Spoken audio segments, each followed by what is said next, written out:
هذا وما كنا لنهتدي لولا أن هدانا الله أشهد أن لا إله إلا الله وحده لا شريك له وأشهد أن محمدا عبده ورسوله الذي لا نبي ولا رسول بعده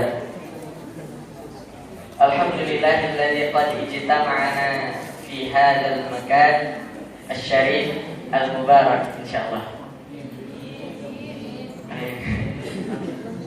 Teman-teman sekalian dirahmati Allah Subhanahu wa taala, alhamdulillah sudah masuk puasa ke 17. Enggak terasa 12 hari lagi sudah. Alhamdulillah. Ini kita udah beli baju baru? Atau ada yang mau beli gaun pengantin? Jangan dulu kuliah dulu selesai kuliah. Masa mikir jauh-jauh dulu. Teman-teman sekalian dirahmati Allah, alhamdulillah di antara nikmat yang paling besar yang Allah berikan kepada kita adalah nikmat hidup yang mungkin tidak diberikan pada orang lain. Saya itu semalam hampir meninggal. Kenapa? Misi di Namira itu berat. Kemarin jadwal misi di Namira, ternyata sedang banyak-banyaknya jamaah kemarin. Itu sampai pas buka puasa itu jamaahnya ada yang gak kebagian tempat duduk, harus berdiri. Kemudian pas malam kita sholat maghrib, begitu salam selesai sholat, itu jamaah di luar itu yang perempuan sudah sejajar dengan jamaah laki-lakinya. Sholatnya di luar, berarti terlalu banyak. Pas jadwal saya ngisi, makanya saya, ya Allah, ini jantung saya terlepas nih. Cuma ya gak apa-apa. Setelah itu kita sholat tarawih, selesai sholat tarawih juga, itu kajian pada tarawihnya setengah jam. Begitu saya naik ke mimbar, saya lihat juga, wah ternyata banyak masih jamaahnya, terutama ibu-ibu garis keras ini. Selesai isi kajian menjelang berbuka itu ada juga yang ngajak foto kan, asik. Kapan lagi ya jadi artis gitu kan? Kapan lagi?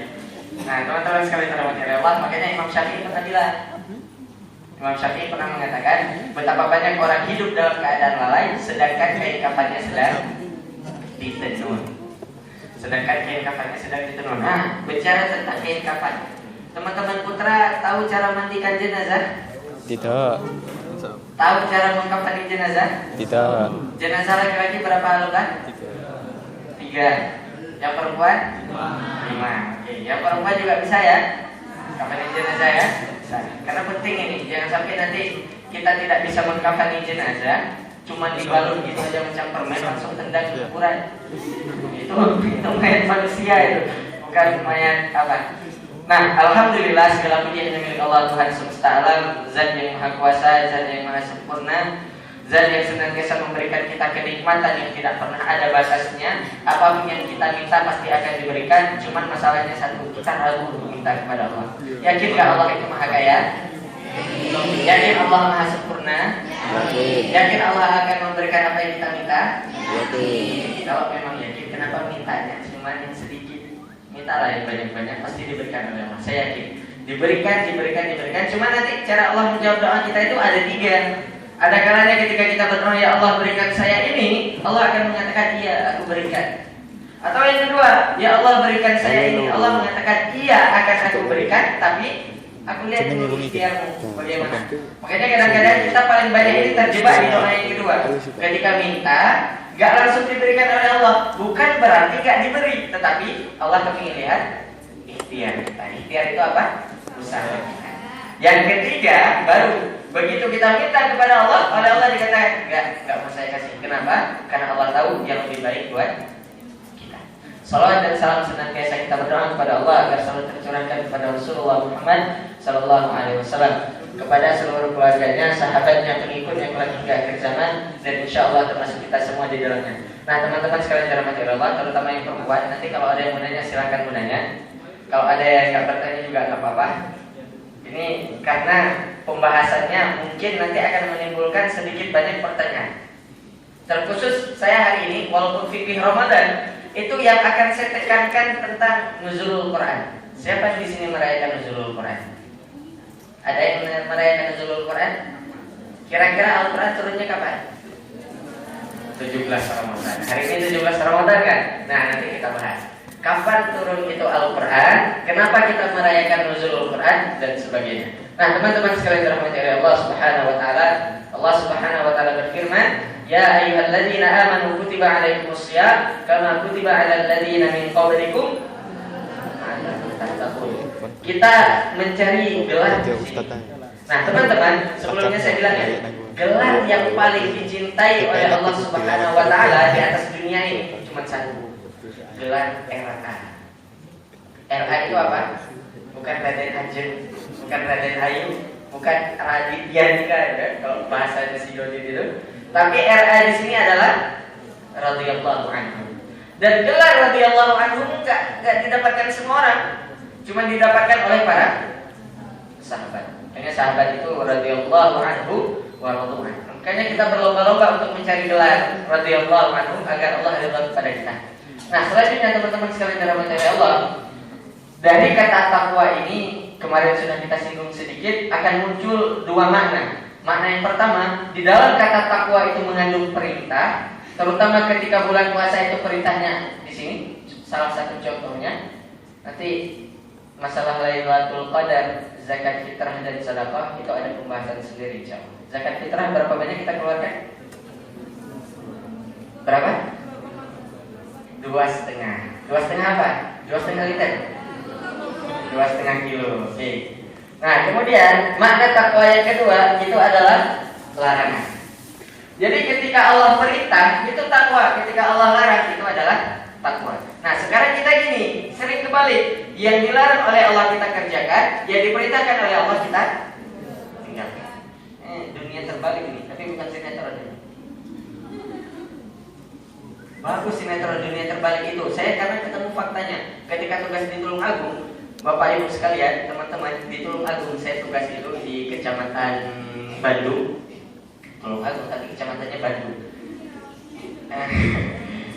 Jadi di sana seperti dunia terbalik beneran, tapi isinya perempuan semua.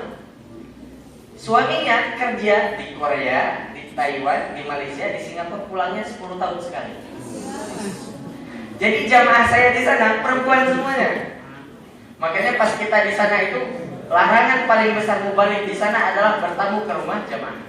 Kenapa? Jamaahnya perempuan, sering ditinggal suaminya 10 tahun pergi. Paling cepat itu mereka biasanya kerja 3 tahun kemudian berpulang. Nah, saya tanya, ternyata di sana rumahnya itu besar-besar. Rumahnya besar-besar, orangnya kaya-kaya. Cuman ya untuk apa ya? Kaya ya kalau kurang kasih sayang.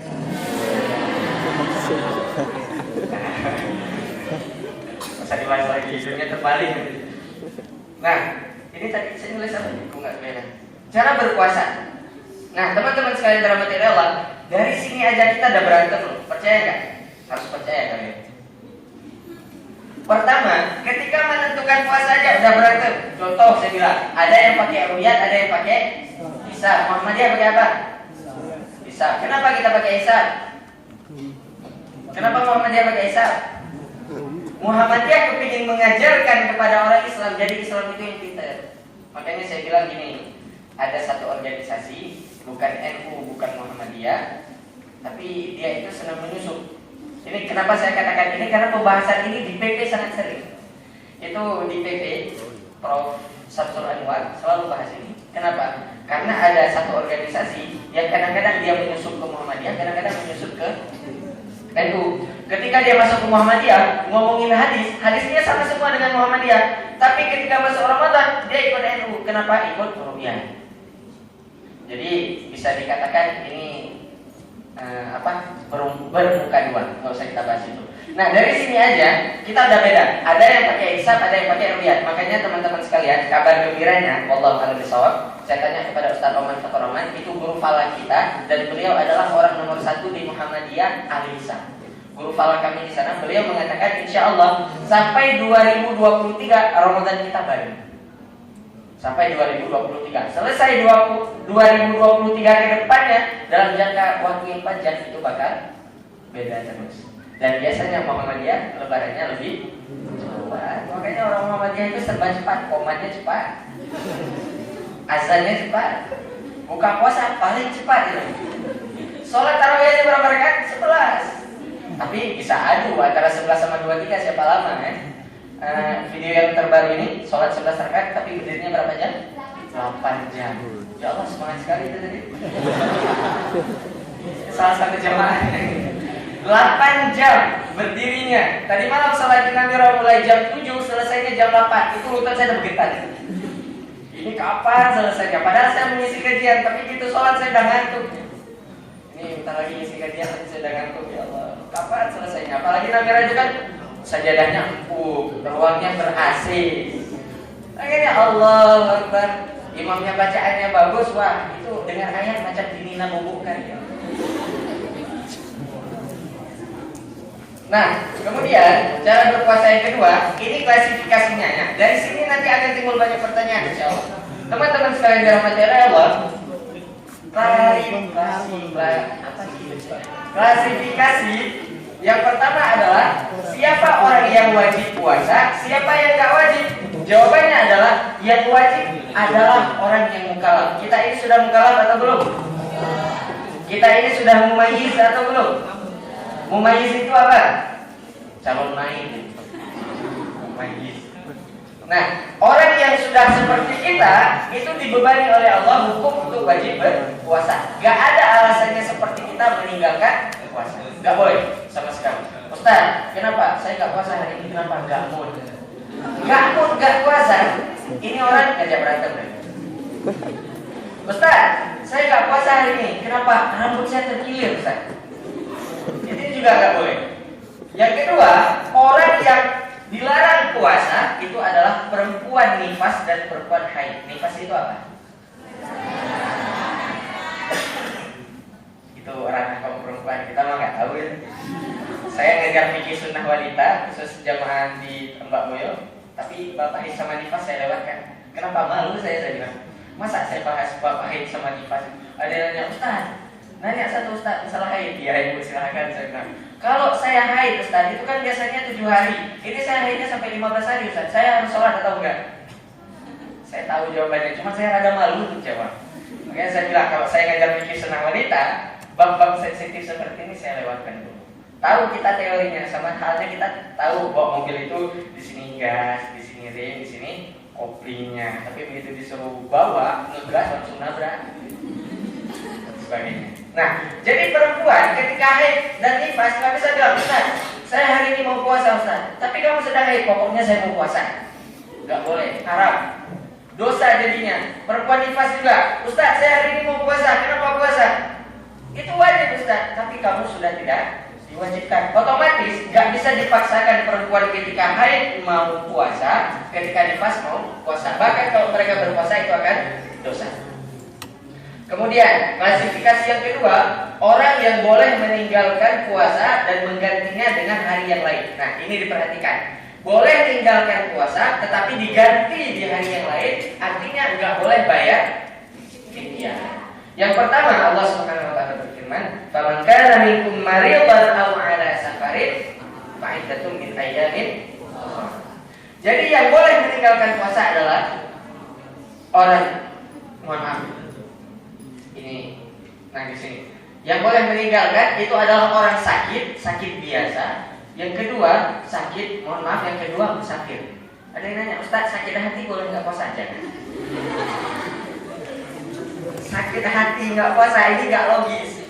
Sakit hati nggak puasa, macam hatinya itu kena apa gitu kan? Nggak ada. Jadi sakit hati itu tidak termasuk sakit biasa. Sakitnya apa? Contohnya demam, harus minum obat.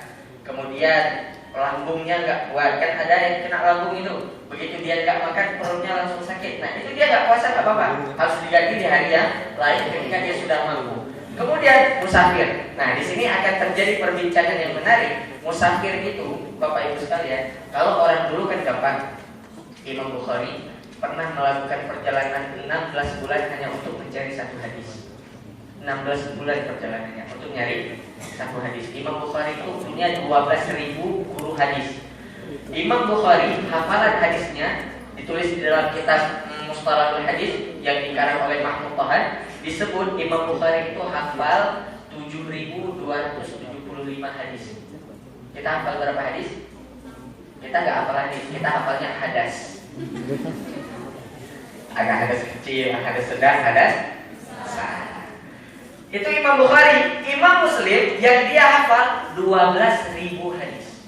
Makanya kalau pernah lihat Sahih Bukhari itu segini, Sahih Muslim itu segini, dan ini mereka hafal semuanya. Nah, Imam Bukhari pernah melakukan perjalanan 16 bulan untuk nyari satu hadis. Makanya Imam Bukhari itu hidupnya cuma beberapa puluh tahun, tapi kerjaannya nyari hadis. Nah, yang menarik adalah ketika puasa, Bapak Ibu sekalian, ini kan perjalanannya jauh. Kalau orang dulu wajar mereka nggak kuat. Padang pasir, naiknya unta. Kalau kita mungkin naiknya kerbau, naik sapi, atau naik kuda.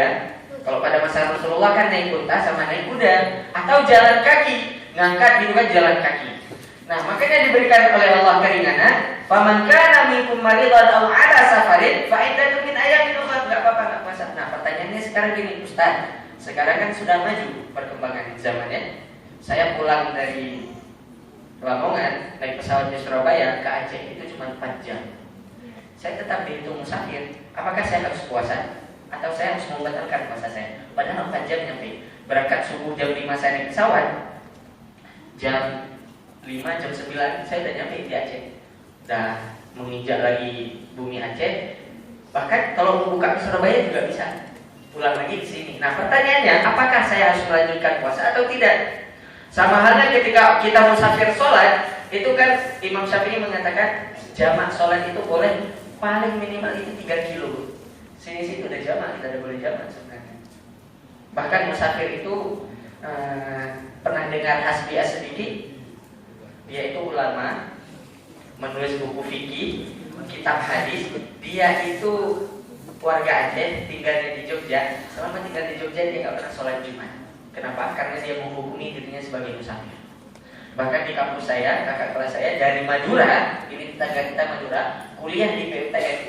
3 tahun dia kuliah di sana, sholatnya selalu di jamaah. 3 tahun tinggal di sana, sholatnya selalu di jamaah. Apalagi saya dari Aceh tinggal di Lamongan sampai 2 tahun ke depan, saya jamaah sholat saya boleh.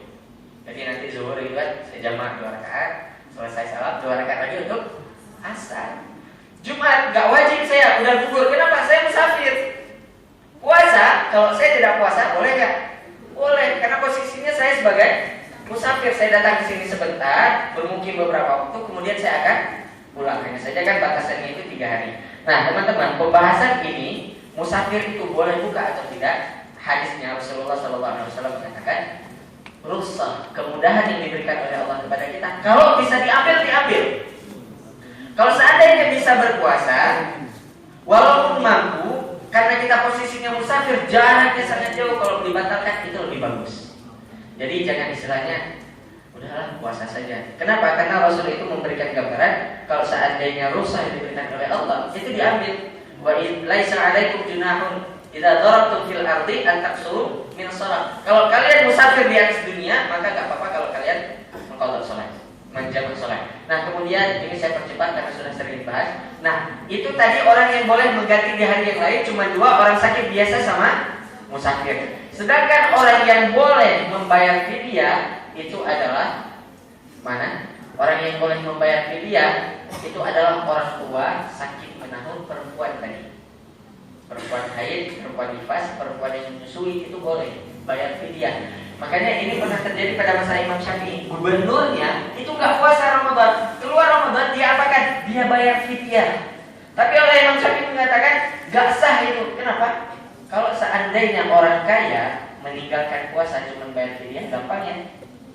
Makanya orang kaya nggak boleh bayar fidyah, dia harus ganti di hari yang lain. Kenapa? Karena uangnya banyak. Saya uangnya banyak gitu kan. Nggak mau puasa saya 1 bulan ini. Keluar nanti Ramadan, saya berikan makan 30 orang miskin. Kasih makan. Kewajiban saya 1 bulan hilang.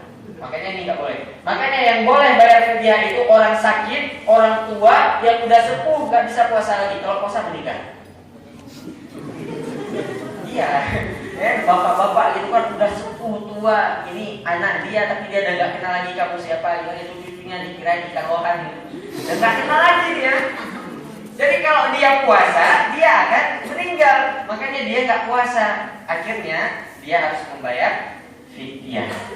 Dia boleh membayar fidyah. Dan ini seorang yang meninggal, ini sudah saya singgung kemarin, itu harus diganti. Siapa yang ganti? Ahli warisnya. Ahli warisnya boleh mengganti dengan membayar fidyah, boleh mengganti dengan mengqadha puasanya. Mubtilat shaumi, Hal yang membatalkan puasa itu umumnya cuma dua, makan dan minum dengan sengaja. Yang kedua, ini karena bapak-bapak kita yang masih muda nggak paham, kalau mau tanya sama bapak-bapak yang sudah nikah. Makan dan minum secara sengaja, ada gitu kan? Biasanya pukulan ini paling enak, ngekos gitu kan? Bro, enak nih, nggak puasa yuk bareng-bareng. Ah jangan, dosa ya. Wes tak traktir nasi padang oke siap. Itu langsung keluarkan uang kamu yang beli. Atau sekarang kan lebih enak, kita itu mau bohongin orang nggak puasa lebih enak. Gimana? Buka HP, GoFood. Langsung yang beli siapa? Orang yang GoFood itu orang yang Gojek yang beli, orang yang GoCar, Grab yang beli dan sebagainya. Mereka yang beli, diantar ke rumah juga. Mas ini pesanannya. Kita kasih uang, selesai makan gitu. Makanya ini makan dan minum secara sengaja nggak boleh. Yang kedua, bersenggama atau berhubungan jima suami istri di siang hari. Hukumannya ini 2 bulan berturut-turut puasa. Berturut-turut artinya apa? Puasa hari ini 1 bulan, puasa pas hari ke-15 berhenti. Maka ketika hari ke-17 itu dimulai lagi tetap dihitung 2 bulan berturut-turut. Syahraini mutatabi'aini, 2 bulan berturut-turut, bukan 2 bulan yang boleh dijeda. Artinya 1 tahun gitu kan. Bulan Januari 2 hari, bulan Februari 5 hari. Gak boleh. Pokoknya syahraini mutatabi'aini, 2 bulan berturut-turut. Makanya bapak-bapak ya ditahanlah sedikit. Kami aja yang muda-muda bisa nahan ya. Ibu-ibunya juga. Ini hukumannya. Memerdekakan seorang yang muda ini bagi yang bersenggama. Mohon maaf, ini bagi bapak-bapak dan ibu-ibunya, kecuali yang janda. Ini memerdekakan, yang pertama memerdekakan seorang muda. Tapi kan muda udah gak ada sekarang. Yang kedua, berpuasa 2 bulan berturut-turut. Kalau tidak mampu, maka yang ketiga memberikan makan 60 orang miskin. Kalau 30 kan berarti 1 bulan. Kalau 60 berarti 2 bulan. Nanti ngambil yang 60 ya jangan juga. Ini berarti niat sekali ini gak puasa. Ini buktilah suami. Kemudian fadhailul amal. Nah ini yang ingin saya bahas. Fadhailul amal. Amal yang paling dianjurkan ketika Ramadan, in kana Ramadan fa'akthiru minas shadaqah. Yang kedua, wa mudarasatil Quran. Yang ketiga, wa qum qiyamul lail. Yang keempat, wa i'tikafu fil ashri. Selesai. Jadi ada beberapa itu yang tidak disebut di sini. Ini saya ambil dari HPT, Himpunan Putusan Tarjih. Jadi nanti ada tambahannya. Nah, teman-teman, ini salah satu larangan puasa. Puasa wisol itu puasa berturut-turut. Ini tidak diperbolehkan oleh Rasul Sallallahu Alaihi Wasallam. Nah, ini pembahasan yang akan kita bahas. Masalah qiyam Ramadan. Kemarin sudah ditanyakan masalah jumlah rakaat sholatnya. Ini saya bilang kasus nyata. Sampai detik ini di Aceh itu warga Muhammadiyah sangat mencekam, Pak. Kenapa? Karena seorang ustaz dari teman kita Salafi bernama Ustaz Farhan Abu Furaihan, ustaznya asli Aceh, tapi pahamnya Salafi. Beliau mengatakan seorang ulama karismatik di Aceh itu bernama pokoknya dia pimpinan pondok Mudi Mesra, Abu Mudi, tapi biasanya menyebutnya Abu Mudi. Jadi Abu Mudi ini ngisi di Masjid Raya Baitur Rahman Banda Aceh. Pernah ke sana? Nah, kapan-kapan jalan lah ke sana. Dekat kok, 4 jam. Jalan-jalan lagi sana. 4 jam. Tiketnya murah, 1,5 juta. Jadi udah tahu kan alasannya 4 tahun saya nggak pulang kenapa? PP itu 3 juta. PP itu 3 juta. Kalau saya jogging 1 tahun baru nyampe. Nah, jadi seorang ulama di Aceh itu pimpinan pondok dan ketua MPU di Aceh, Majelis Musyawarah Ulama. Beliau mengeluarkan fatwa yang mewujudkan. Beliau mengatakan sholat tarawih 11 rakaat 4 jam yang lalu. Sholat tarawih 11 rakaat tidak ada tuntunannya. Nah, didengar ceramah ini oleh Ustaz tadi dari golongan Salafi. Beliau menyerang balik dengan serangan yang lebih menyakitkan. Beliau mengatakan gini, itu yang ngomong ulama modalnya cuma pakai surban, nggak paham ilmu agama, tapi berani mengatakan bid'ah, itu orang goblok. Akhirnya 2 kelompok ini perang. Perang apa? Saling membid'ahkan, yang sholat 23 sama yang sholat 11. Yang kena siapa? Saya, warga Muhammadiyah. Kita warga Muhammadiyah di Aceh. Sekarang kita dilabelkan kalau musuh pertama di Aceh itu adalah Wahabi, garis miring Muhammadiyah. Kita kena sekarang. Makanya ini perlu kita perjelas. Jadi Rasul itu kan menggunakan hadisnya man qama Ramadan. Barang siapa yang qama Ramadan, mendirikan ketika Ramadan. Mendirikan itu ada dua, maknanya qiyamul lail, yang kedua tahajud. Nah, qiyamul lail itu maknanya sangat luas. Ini salah satunya. Disebut qiyamul lail itu amalannya luas. Jadi kita zikir, baca Quran, sholat malam dan sebagainya, itu qiyamul lail. Tapi khusus untuk tahajud itu dia hanya dikerjakan ketika kita sudah bangun dari tidur. Saya percepat lagi. Imam Al-Qurtubi ini dalilnya wa minal laili fatahajjad bihi nafilatan lak.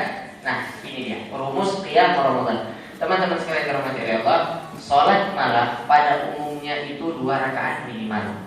Ini saya harap kalian bisa benar-benar paham supaya tahun depan kita nggak bahas ini lagi. Kenapa? Bahas ini lagi capek. Saya aja udah capek, udah berapa tahun hidup ini bahas ini terus. Karena memang setiap tempat itu kan orangnya yang dulunya muda, dewasa, yang dulunya alay, tiba-tiba hijrah gitu ya. Yang dulunya naik sepeda motor bonceng 3 gitu kan. Terus beli tahu bulat 5.000, makanya satu kampung. Akhirnya sudah hijrah. Mereka nggak tahu, makanya kita harus mengulang-ulang lagi ini. Nah, Nabi Shallallahu Alaihi Wasallam bersabda, "Sholatul laili matna matna." Sholat malam itu 2 rakaat. Fa idza khashiya ahadukumus subha atau fajr, shalla raka'ah wahidah.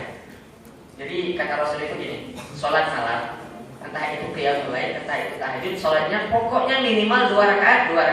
Kalau kamu sholatnya pada isya sampai subuh, nah kalau ada orang seperti ini berarti hebat. Mulai pada isya itu kan jam 7 ya Pak ya.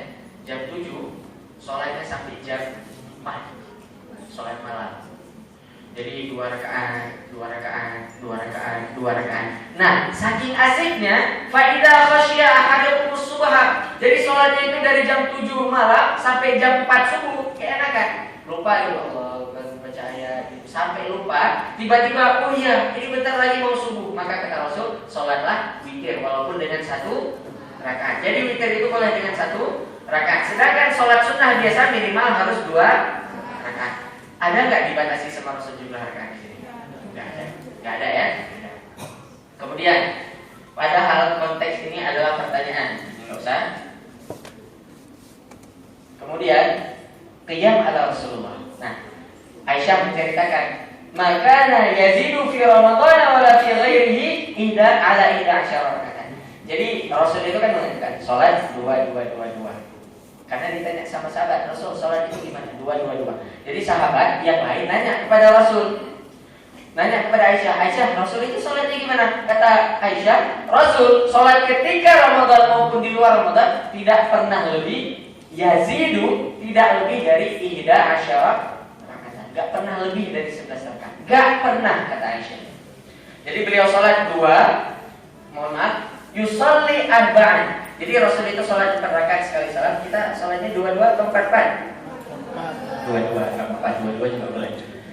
Rasul sholat 4, kemudian 4, kemudian 3. Nah, yang perlu diperhatikan adalah fala tas'al an husnihinna wa tulihinna. Ini yang kita sudah singgung kemarin. Rasul 1 rakaat berapa juz?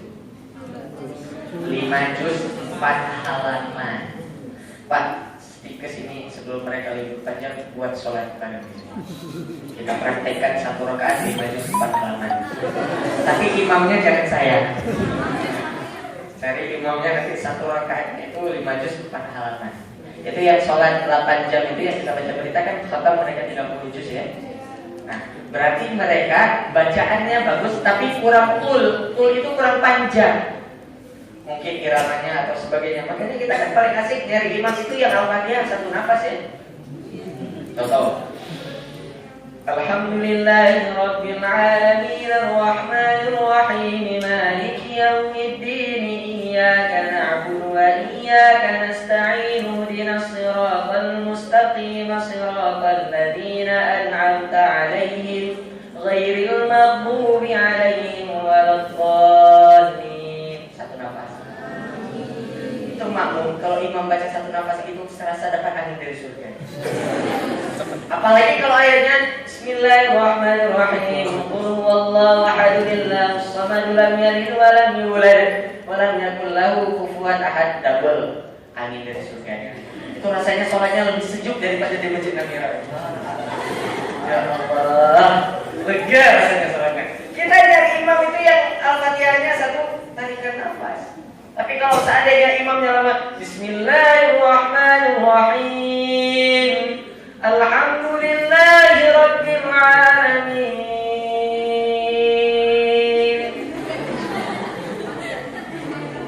Ini makmum di belakang sudah saling menangkap. Kabur gila? Kabur gila? Oke siap. Begitu salah pulang. Kemana? Aduh, perutnya gak enak. Aduh, anak saya nangis, padahal belum punya anak. Anak saya nangis. Gendong, sosok gendong apa gitu kan? Gendong anak saya nangis dan sesuai. Dan bapak-bapak, oh ada rapat saya. Akhirnya yang sholat imamnya sendiri.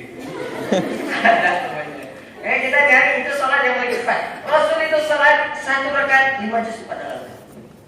Kita coba itu beneran asik ini, yakin saya. Selesai sholat itu zamannya bubar. Murtad juga kuat lagi saya jadi orang Islam. Nah, janganlah. Artinya ini kita akan menikmatinya. Kemudian teman-teman sekalian dirahmati oleh Allah, yang perlu kita perhatikan adalah riwayat Aisyah ditakrif oleh Imam Bukhari. Ini riwayatnya juga dari Abdullah bin Mas'ud, Ubay bin Ka'ab, dan juga Hudzaifah al-Yamani. 3 orang ini pernah sholat di belakang Rasul. Jelas, sholatnya di belakang Rasul. Allahu Akbar.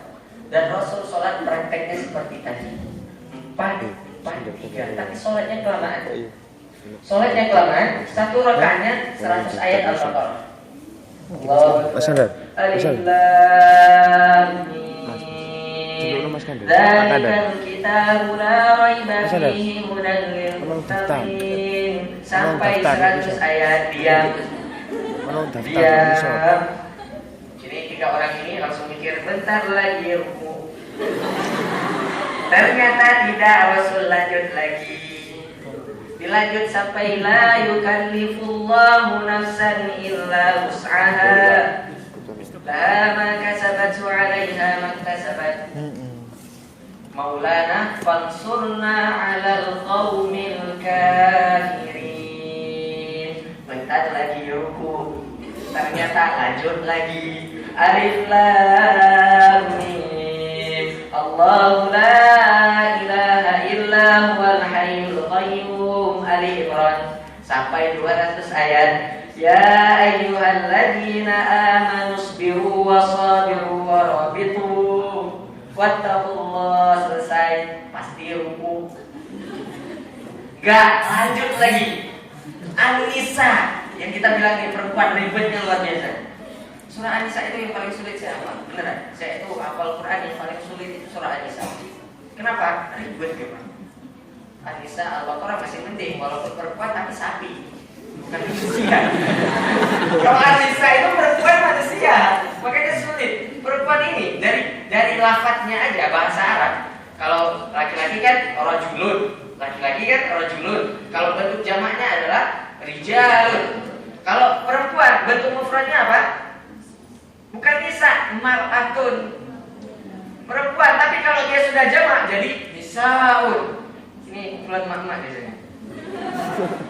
Kemudian para sahabat takut menduga-duga dalam sholat, makanya besok gak ikut sholat lagi. Jadi nanti kita alasan ini ke Ustaz, saya gak ikut sholat lagi kalau Ustaznya mau. Kenapa? Saya takut menduga-duga kapan rukunya. Padahal Ustaznya berbaca Alif Lam Mim. Ini kapan rukunya? Padahal baru Alif Lam Mim. Makanya Rasul, efeknya Rasul tidak pernah sholat ke masjid lagi. Jadi Rasulullah itu cuma sholat malam, tiap Ramadan sholat tarawih itu cuma 3 malam berjamaah, sisanya nggak lagi. Sahabat takut, kemudian takut dianggap wajib. Jadi teman-teman, ini umpamanya saya Rasul, kalian umat, ketika kita sholat tarawih, saya ingin pimpin sholat, kalian ikut sholat semuanya. Dan Rasul lihat ini, saya lihat ini mengatakan, ya Allah, kalau seandainya Allah mewajibkan ini benar kita. Nah, kenapa? Yang sunnah aja kita tinggalin kan ya? Apalagi kalau diwajibkan, kita tinggalkan yang sebesar ini berat. Akhirnya Rasulullah gak berangkat ke masjid. Nah, sahabat ini gak sholat sama Rasul, kenapa? Takut mikirin itu. Ini rukunya kapan? Ini rukunya kapan? Ini rukunya kapan? Takut hilang khusyuk mereka. Kemudian dalam kitab Al-Tibyan, ini karangan Imam As-Sabuni.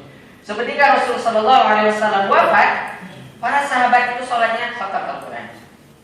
Sholat 23 terjadi pada masa Umar. Ini saya ceritakan lagi sedikit. Jadi pada masa Umar itu beliau memerintahkan Tamim Ad-Dari dan juga salah satunya Ubay bin Ka'ab. Ubay, Tamim, kalian gantian pimpin sholat kita sholat malam ya? Iya. Bagaimana cara sholatnya? Ubay sholat seperti cara Rasulullah. Allahu Akbar. 4, 3. Dan bacaannya 1 rakaat 5 juz 4 halaman.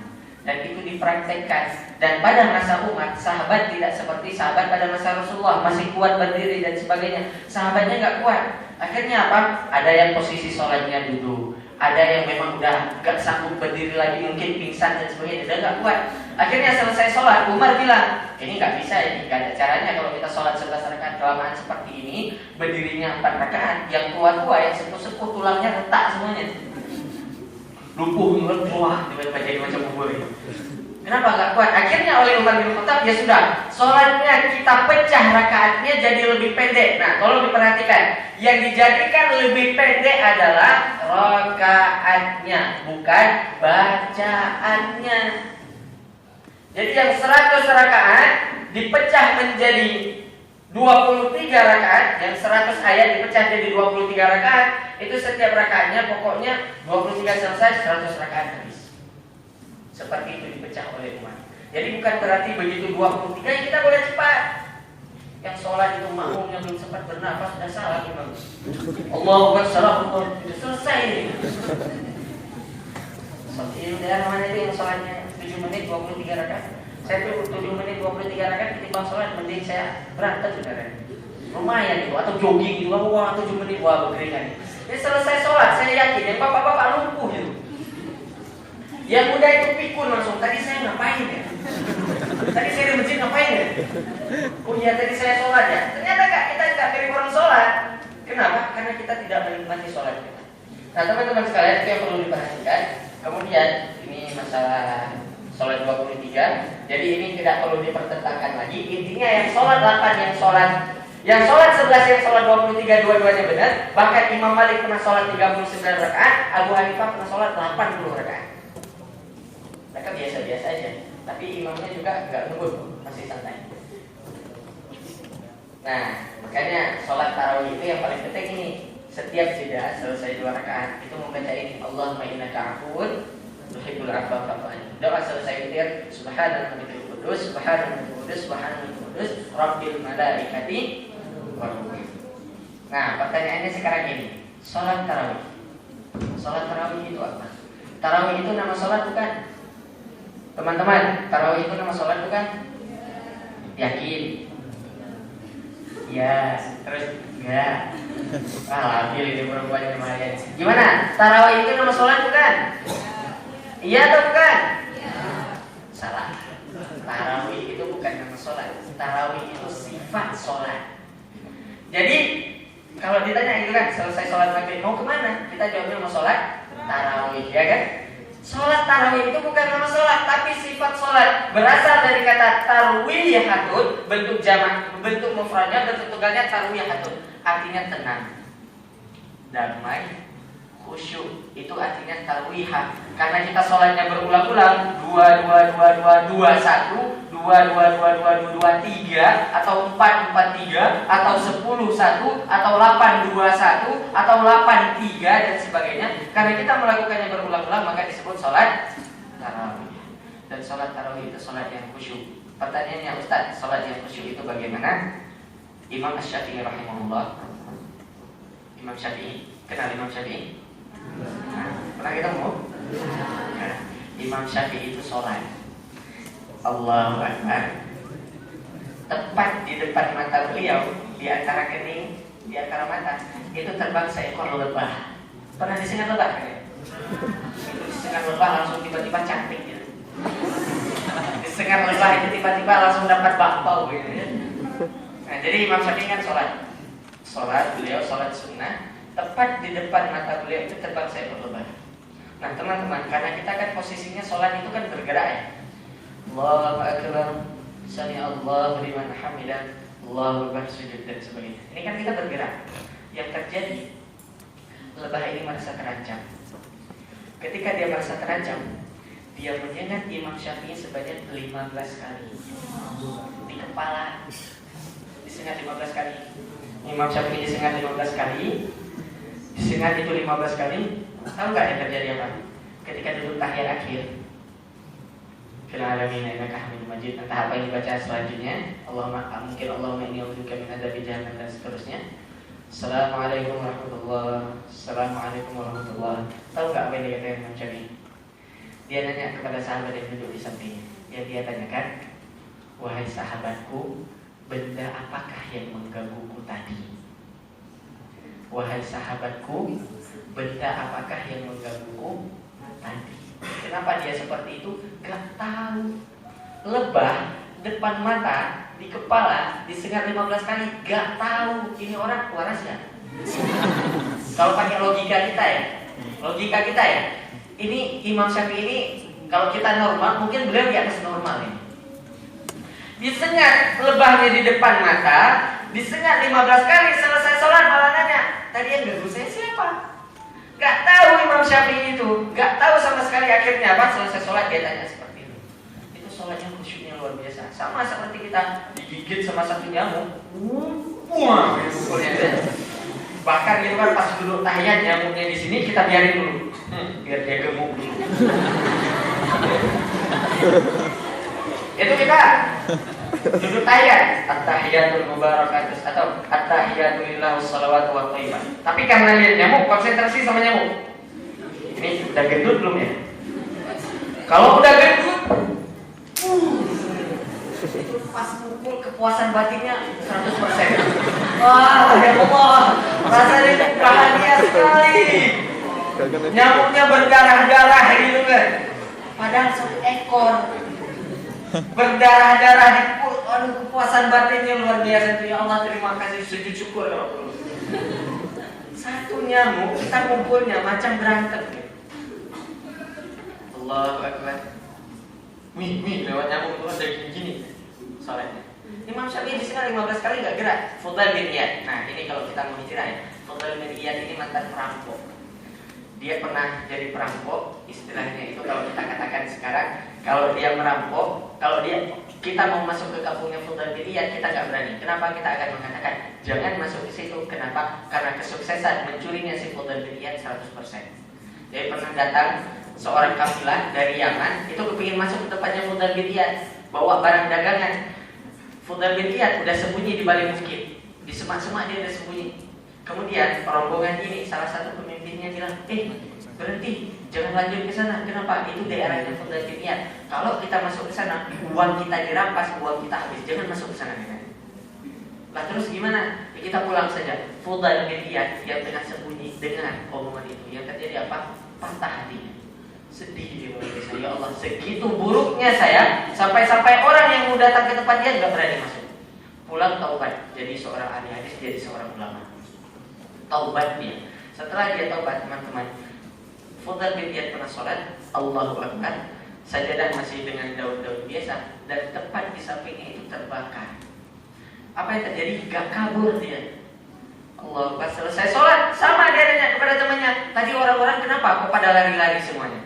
Padahal tepat di samping dia itu tikar sholat terbakar, gak kabur dia.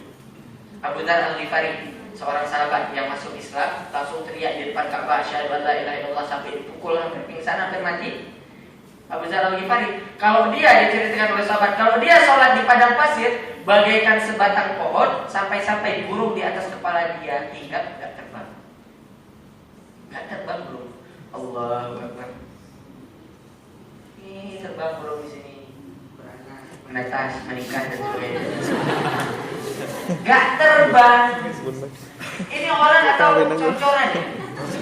Gak bergerak sama sekali. Allah Akbar, gak bergerak. Ini Abu Dzar Al-Ghifari. Makanya pernah anak tetangganya suatu ketika nanya, ke ibunya dia nanya, ibu, saya setiap malam lihat di rumahnya Abu Dzar itu ada sebatang pohon. Pohonnya sekarang kemana? Kok gak ada lagi? Apa sudah ditebang? Ibunya menjawab sambil berlinang air mata, anakku, itu bukan pohon, itu Abu Dzar Al-Ghifari yang sedang bermunajat kepada Tuhannya di sepertiga malam setiap malamnya. Berdirinya macam pohon. Allah Akbar. Ya sama seperti kita juga macam pohon diterpa angin badai. Allah Akbar.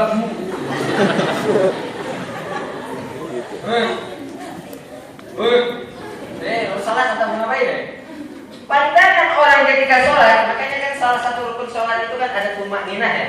Tumak ninah itu kan santai. Allahu Akbar. Tenang dulu baru subhana rabbiyal azim atau subhana rabbiyal azim wa bihamdi atau subhanakallahumma rabbana wa bihamdika allahumma ighfirli atau doa yang lain. Tenang dulu. Bismillahirrahmanirrahim liman hamidah. Rabbana lakal hamdu atau Rabbana lakal hamdu milus samawati wa milul ardi wa milu ma syi'ta min syai'in ba'du atau Rabbana lakal hamdu hamdan katsiran thayyiban mubarakan fi. Tenang dulu. Sujud Allahu Akbar. Ini kan Allahu Akbar. Ini mau sholat atau mau ngedukun ini mas? Sholatnya itu asik langsung gitu kan buru-buru. Pandangan ketika sholat di tempat sujud. Kita juga sama tempat sujud orang maksudnya itu. Allahu Akbar. Nih, nah kebetulan saya pakai tadi. Salah satu kesalahan kita dalam sholat ya, salah satu kesalahan kerusakan kita dalam sholat ini penting karena berkaitan dengan sholat tarawih. Salah satu kekurangan atau kesalahan kita dalam sholat kebanyakan gerak. Allahu Akbar. Kancingnya nggak benar. Gatal.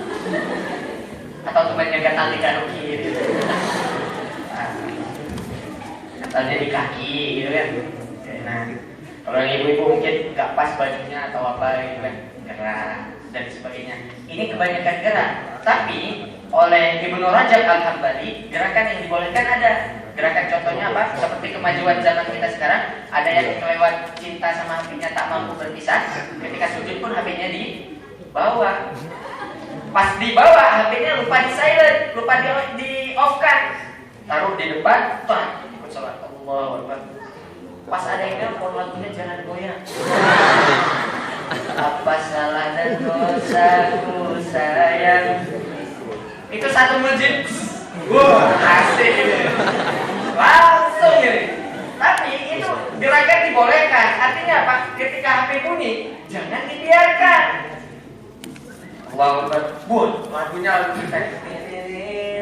Enak gitu. Lagu kita nih, kalau saya dimatikan lah. Enaknya sama-sama dengan lagu kita nih. Biarin. Karena kan ada jamaah itu beberapa kan HP-nya bunyi dibiarin. Ini saya kalau jadi imam ada makmum seperti itu rasanya ya Allah, pengen saya kejuk ininya. Itu dia apa? Ini kias ya, ini kias. Jadi kan kalau para sahabat dulu gerakan yang dibolehkan dalam sholat itu apabila ada dua aswadaini, dua yang hitam. Yang pertama adalah kalajengking, yang kedua adalah ular. Jadi kalau seandainya lewat ular, lewat kalajengking di depan, gerakan dalam sholat boleh lebih, boleh salto, boleh apa gitu kan, nggak apa-apa. Kenapa? Karena menyelamatkan diri dari itu. Lewat kalajengking itu kan, wah tendang kalajengkingnya, wah tendang dia nggak apa-apa. Lewat ular itu kan, langsung ambil kampak gitu, wah pukul nggak apa-apa. Kenapa? Ini dibolehkan. Nah kita sekarang karena masjid kita sudah bagus, ruangan ber-AC dan sebagainya, nggak mungkin ular lewat, nggak mungkin kalajengking lewat, paling lewat itu mantan. Sabar ya. Yang cewek itu kan sholatnya paling belakang, pas mantannya lewat tinggal ya Allah. Nah, jadi kan lewat itu. Nah, kita sekarang kiasnya itu HP. Kalau HP berbunyi teman-teman, HP bunyi itu di depan. Itu diambil, dimatikan, jangan dibiarin atau dibesarin. Lagunya bagus ini, dibesarin gitu. Bahkan kasih ke mikrofon imam. Allahu Akbar. Ketika Allahu Akbar, HP itu bunyi, diambil, dimatikan. Itu kesalahan pertama, kebanyakan bergerak sehingga kita tidak tarawih, tidak tenang, tidak khusyuk. Yang kedua, sholat kita ini tidak bergerak lisannya. Allahu Akbar.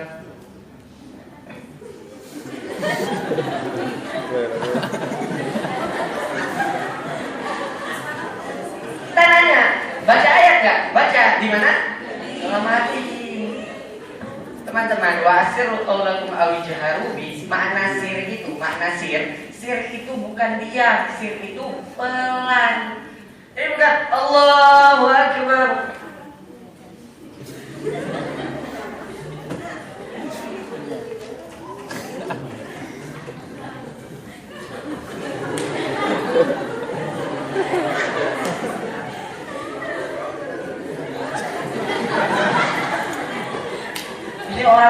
sombongnya luar biasa, sumpah. Jadi kalau kita lihat orang seperti ini, kepingin rasanya kecup keningnya 2 kali. Wah, gemas kita lihat dari dia. Sholatnya itu nggak bergerak sedikit pun. Makanya kalau ada orang seperti ini langsung suzon, ini orang nggak paham bacaan sholat atau apa. Pas kita tanya kenapa nggak bergerak, saya bacanya dalam hati. Ya Allah, bacanya dalam hati. Ini kesalahan kedua. Makanya bacaan Rasulullah itu kan pernah lewat di depan umat lagi sholat. Allahumma. Umar itu seperti saya, mungkin suaranya keras, besar. Bismillahirrahmanirrahim. Umar. Rasulullah lewat juga di depan rumah Abu Bakar. Abu Bakar rumah suaranya Bismillahirrahmanirrahim. Keesokan harinya ketemu 2 orang ini, apa kata Rasulullah? Umar, suara kamu dikecilkan dikit. Kata ke Abu Bakar suaramu ditinggikan sedikit. Jadi sholat itu bukan diam. Allahu Akbar.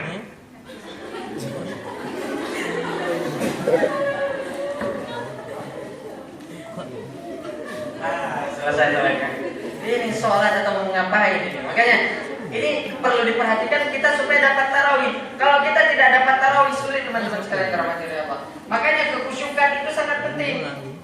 Saya selalu larang kalau ada masjid itu, bahkan ada beberapa masjid yang saya datangi itu ada tulisan di depannya anak di bawah 5 tahun dilarang masuk. Itu langsung saya sindir. Gak apa-apa kalau gak diundang lagi ke masjid itu. Langsung saya bilang, masjid kita lucu. Kenapa anak di bawah 5 tahun dilarang bawa ke masjid? Alasannya apa? Entar nangis, entar gangguin orang sholat, entar ini, entar itu.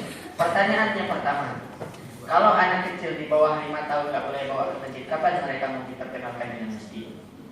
Apa tunggu anak itu sudah jenggotan? Atau anak itu sudah memiliki anak yang lain? Atau anak itu sudah memiliki anak dan anaknya sudah memiliki anak dan anak yang lain? Baru kenal dengan masjid. Artinya apa? Udah tua. Itu yang pertama saya bilang. Kalau di bawah 5 tahun gak boleh bawa ke masjid, usia berapa dia mau diperkenalkan dengan masjid? Yang kedua, kalau anak berisik di masjid, masalahnya apa? Bukankah Muhammad Al-Fatih pernah mengatakan, kalau seandainya masjid kalian sudah tidak terdengar lagi suara canda, tawa anak-anak, maka tunggulah waktu kehadiran sudah dekat. Lah anak kecil mau salto, mau jengkang, mau putar, koprol dan sebagainya terserah dia. Namanya juga anak-anak loh. Sama seperti cerita konyol ini, pas ditanya, kata anaknya kenapa lompat-lompat? Ya iya mas, namanya juga anak-anak. Lompat-lompat, dia senangnya gitu. Anak-anak mau lompat-lompat, mau sebagainya biarkan. Bapak Ibu sekalian rahmati Allah, teman-teman, Rasulullah kalau sholat bagaimana? Allahu Akbar, di sebelah kanan Hasan, di sebelah kirinya Husain. Ketika sujud, dua-duanya main kuda-kudaan. Rasulullah padahal imami sholat. Imami sholat. Pertanyaannya, apa Rasulullah hilang khusyuk sholatnya? Tidak. Apakah karena anak kecil itu menangis Rasulullah hilang khusyuk sholatnya? Tidak. Pertanyaannya itu, ketika seorang anak ke masjid, kemudian dia menangis, kemudian lari-lari. Ketika kita tidak khusyuk, salah anaknya atau hati kita yang tidak bersih? Setuju ya sama saya? Besok bawa anaknya. Bawa ke masjid supaya dekat dengan masjid. Kapan lagi mau dikenalkan mereka sama masjid? Makanya kan kita lihat juga beberapa video anak-anak kecil itu Allah nggak paham, tapi mereka karena sudah biasa di dalam masjid. Kalau mereka sudah biasa seperti itu, ya udah. Makanya perkara khusyuk itu bukan anak kecil yang salah, bukan orang lain yang salah, kita yang salah. Lah, Imam Syafi'i, Abu Dzar Al-Ghifari, Fudail bin Iyad sholatnya dinikmati dia sendiri, nggak ada ganggu-ganggu orang lain dan sebagainya. Sangat-sangat kena. Nah teman-teman sekalian berahmati oleh Allah, ini penting sholat tarawih. Agar apa? Makanya sholat tarawih ini sholat yang paling enak. Biarlah kaki ini capek, biarlah tangan ini pegel, pinggang ini tidak mampu berdiri lagi. Biarkan kita terjatuh dan tak mampu bangkit lagi. Biar, kenapa? Allah dilihat sama Allah, ya Allah. Artinya Allah lihat ini, subhanallah. Hambaku bersujud di padamu, begitu bangun ya Allah tak sanggup lagi bangun. Kenapa kakinya udah bergetar, imamnya kelamaan? Allah lihat itu, dibiarkan. Kenapa? Al-yawma nakhtimu ala afwahihim wa tukallimuna aydihim wa tashhadu arjuluhum bima kanu yaksibun. Apa yang kita usahakan? Yang menjadi saksi adalah tangan, yang menjadi saksi adalah kaki. Makanya dibiarkan aja. capek dan sebagainya garisnya. Kan diberikan rukhsah ya dalam sholat itu. Kalau seandainya nggak sanggup berdiri disuruh duduk. Makanya kalau imamnya lama duduk aja nggak apa-apa. Tapi jangan baru alif lam mim udah duduk. Wah ini imamnya bakal lama, saya duduk aja. Jangan. Kalau nggak sanggup duduk disuruh berbaring. Kalau nggak sanggup berbaring disuruh sholat dengan isyarat. Kalau nggak sanggup dengan isyarat diminta disolatin. Nah, itu masalah sholat tarawih. Jadi sudah selesai, nggak perlu berdebat lagi. Jangan berdebat masalah siapa yang benar antara 11 dan 23, karena sesungguhnya dua-duanya benar. Yang nggak benar adalah yang nggak mau sholat. Itu tugas kita besok, teman-teman. Ini saya cerita supaya kalian nggak bosan. Di Aceh, ini sepupu saya tanya sama dia. Di Aceh itu kita kalau sholat Jumat mulainya jam 1, itu jam 12, polisi dinas syariat Islamnya sudah keliling ke jalan-jalan, ke pelosok-pelosok keliling. Kalau ditemukan warung yang buka, warungnya disegel. Kalau ketemu anak laki-laki seusia kita yang sudah balik nggak sholat, langsung ditangkap, dibawa ke kantor polisi dinas syariat Islam. Keliling tuh, jadi kalau kita seumuran kita nggak sholat Jumat, langsung dapat dimasukkan, ditangkap. Pas Ramadan, ba'da subuh biasanya kan ada asmara subuh ini ya. Niatnya sholat subuh, tapi selesai sholat subuh jalan-jalan pagi bersama kekasih atau sebagai siapapun. Jalan gitu kan, intinya kan jalan gitu ya, jalan. Di Aceh budaya itu ada kita jalannya sambil dikejar mobil pemadam kebakaran. Tapi mobil pemadam kebakarannya made in polisi dinas syariat Islam. Gimana caranya? Tempat kita ngumpul, umpamanya waduk apa namanya di sini? Waduk Golda. Nah, saya belum pernah ke situ lagi. Ada apa sih di situ? Sepertinya terkenal sekali. Katanya cuma air doang. Kalau air doang di sumur saya juga ada. Jadi umpamanya kita di Waduk Golda gitu kan. Nanti pas kita selesai sholat subuh nongkrong di sana, biasalah saling cari-cari perhatian, saling alay gitu ya. Biasa gini deh. Ya pokoknya paham sendiri lah. Apalagi mantan-mantanan alay. Kita paham sendiri dan sebagainya. Jadi kita berusaha menarik perhatian. Artinya ikhtilat, bercampur baur laki-laki dan perempuan di satu tempat. Kita di sana di Aceh juga ada. Mohon maaf, ini bukan untuk membandingkan. Ini artinya kita supaya tahu, tidaknya menjaga diri ketika Ramadan itu penting. Nah, nanti ketika kita sedang ngumpul di Waduk Gondang, datang polisi dinas syariat Islam, satu supir, yang satu di atas sambil megang pipa air. Itu kita lagi nongkrong di sana. Itu kan pipa pemadam kenceng airnya ya. Pas kena itu buah terbang ya.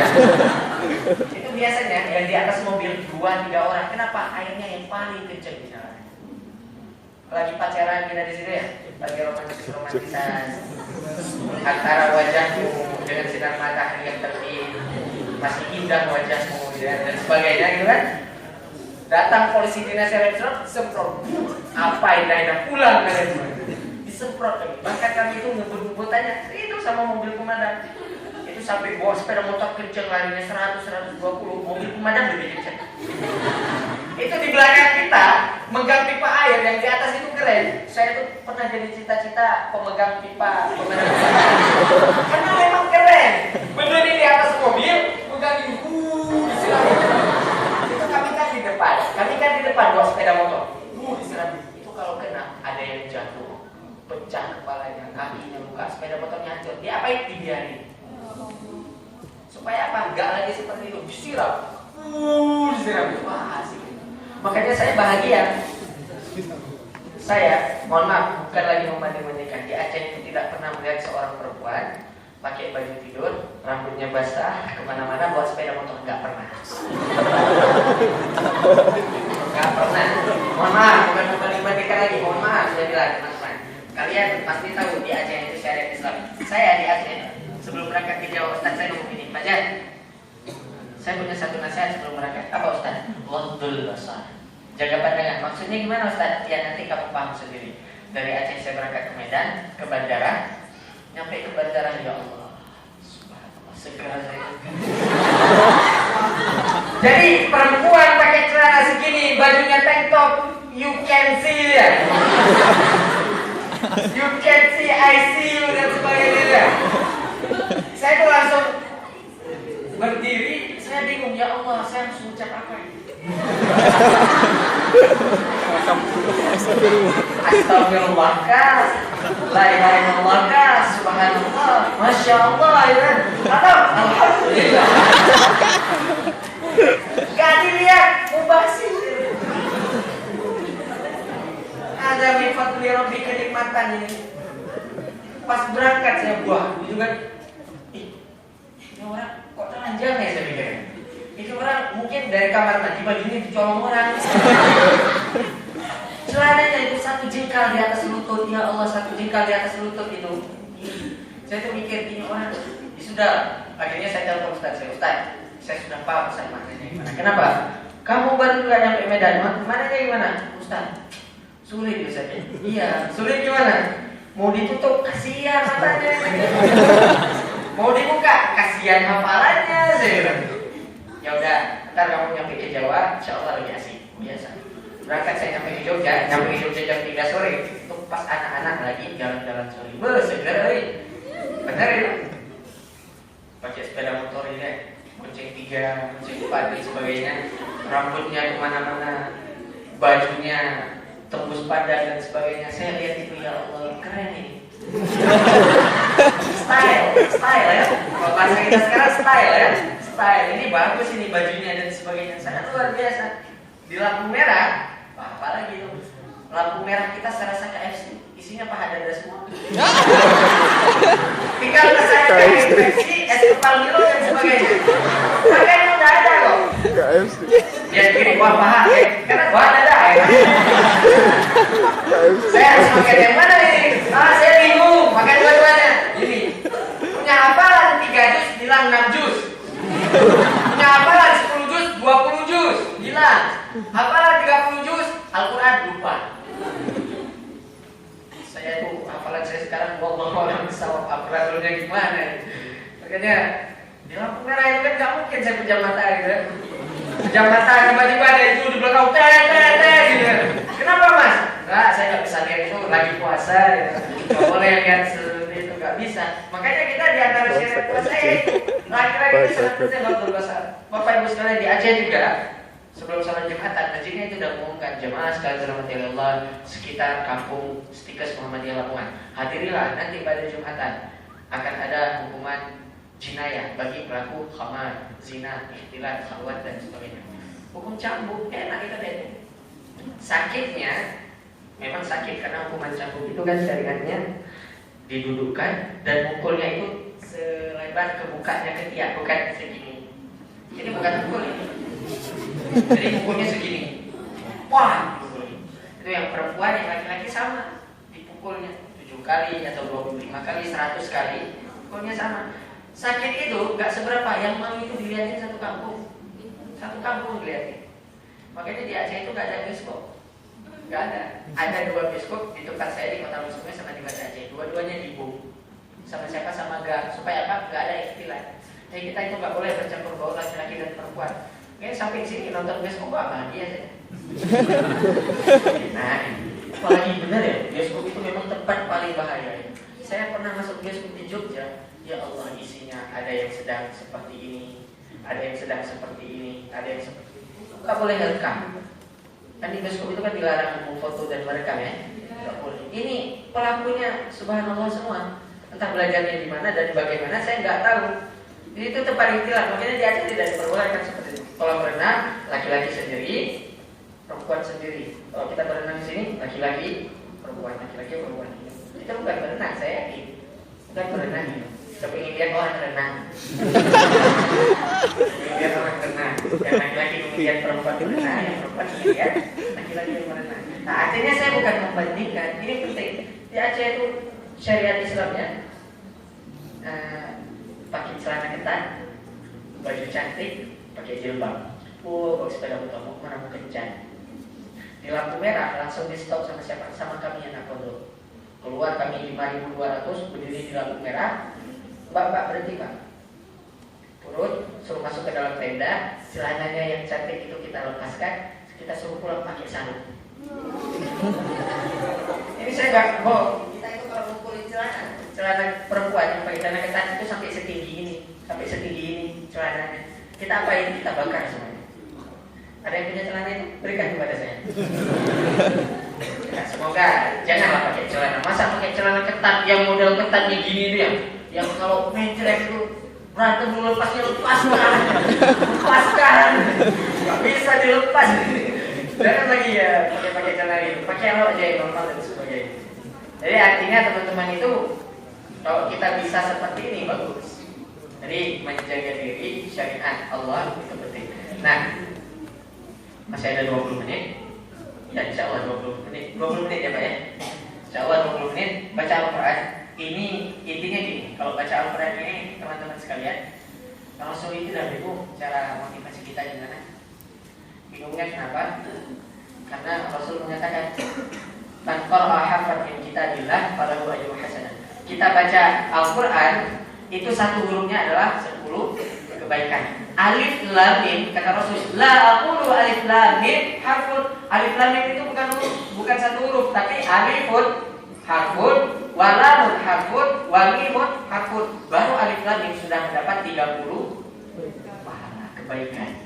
Jadi kita baca Bismillahirrahmanirrahim. Itu sudah berapa huruf? Pernah itu? Baru bismillah aja, itu pahala kita udah banyak sekali. Belum lagi nanti baca Alhamdulillahirabbil alamin, udah berapa huruf? Hitung sendiri dikali 10. Nah, sudah dimotivasi seperti ini, kok kita masih nggak membaca Al-Quran, kita sangat aneh. Yang kedua, Rasul juga mengatakan Al-mahiru bil Quran ma'as safaratil kiramil barrah. Orang yang pintar baca Al-Quran itu bersama para malaikat. Dan orang yang nggak pintar baca Al-Quran dan dia kesulitan nyebut ayat Al-Quran, itu dapat pahalanya 2.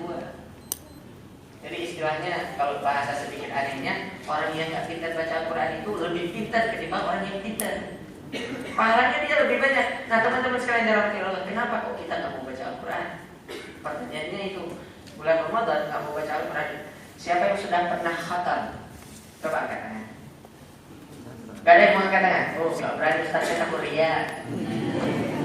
Nggak berani Ustaz, saya takut nanti bilang sombong. Siapa yang sudah khatam? Coba angkat tangan. Sudah khatam semua? Ada yang 18 tahun hidup belum pernah khatam Quran? Tahu Quran ya? Saya tahu Quran nggak tahu gitu ya. Antik ini kalau Quran nggak tahu. Al-Quran. Makanya ketika kita nggak dekat dengan Al-Quran sama sekali sangat bahaya. Saya tadi malam karena ngisi tema di Nanggara itu masalah nuzul Quran, saya bahas ini panjang saya bahas. Teman-teman sekalian, yang paling mudah saja kalau kita mau pakai Al-Quran, Al-Quran itu akan melunakkan. Contohnya buku Tazkiyatun Nafs, pernah baca? Bukunya tipis itu, Tazkiyatun Nafs, yang ditulis oleh Ibnu Rajab Al-Hanbali, Imam Ibnu Qayyim Al-Jauziyah dan Imam Ghazali. Pernah baca? Jadi bukunya tipis, itu bagus kalau kalian mau baca. Gak berat, isinya sangat menarik. Salah satu bab dalam buku itu adalah bab khauf, bab takut kepada Allah. Diceritakan dalam buku itu Umar bin Khattab pernah ngimami sholat. Beliau membaca ayat Quran surah At-Tur sampai ke ayat ke-7. Bunyi Al-Qurannya seperti ini. Inna adzaba rabbika lawaqi'. Baru 7 ayat dibaca, Umar gak bisa lanjut lagi. Gak bisa dia lanjut baca Quran lagi. Dia paham arti ayat ini. Inna adzaba rabbika lawaqi'. Sesungguhnya azab Tuhanmu itu benar-benar akan terjadi. Apa yang terjadi? Umar posisinya imam sholat, baru nyampe ayat 7 ini udah gak bisa lagi, bergetar, nangis dia, nangis, benar-benar nangis, gak kuat lagi dia, gak bisa lagi dia melanjutkan bacaan. Diulang di sini terus. Inna adzaba rabbika lawaqi', inna adzaba rabbika lawaqi'. Gak bisa dilanjut lagi. Berlinang air matanya, dia nangis.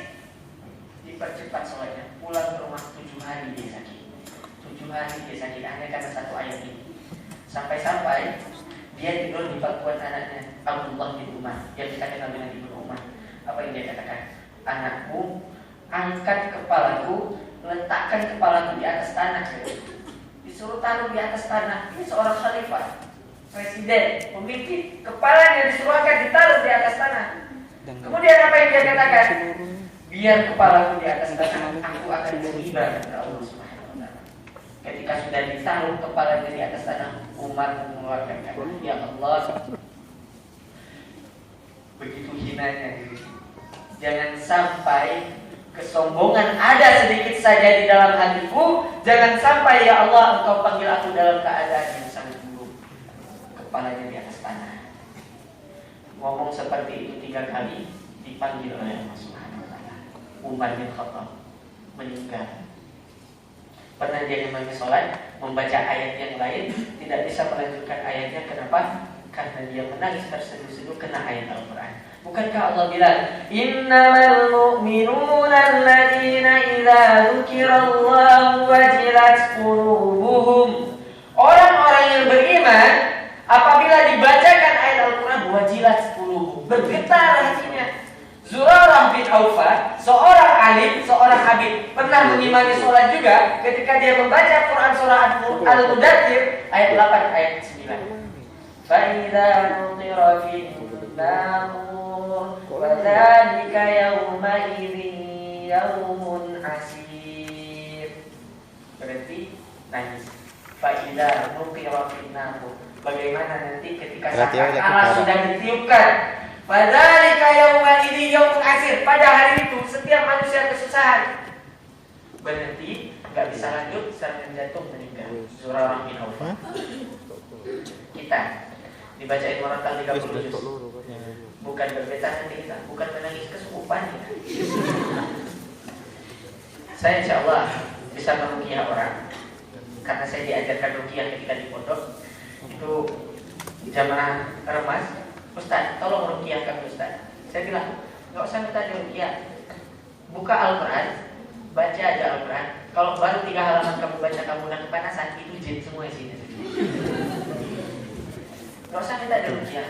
Kenapa? Kita ini aneh. Orang dibacakan Al-Quran nangis, sedih, tersentuh. Umar bin Khattab masuk Islam kenapa? Baca surat Thaha. Baca surat Thaha, Umar ini preman, kalau mukul orang mati.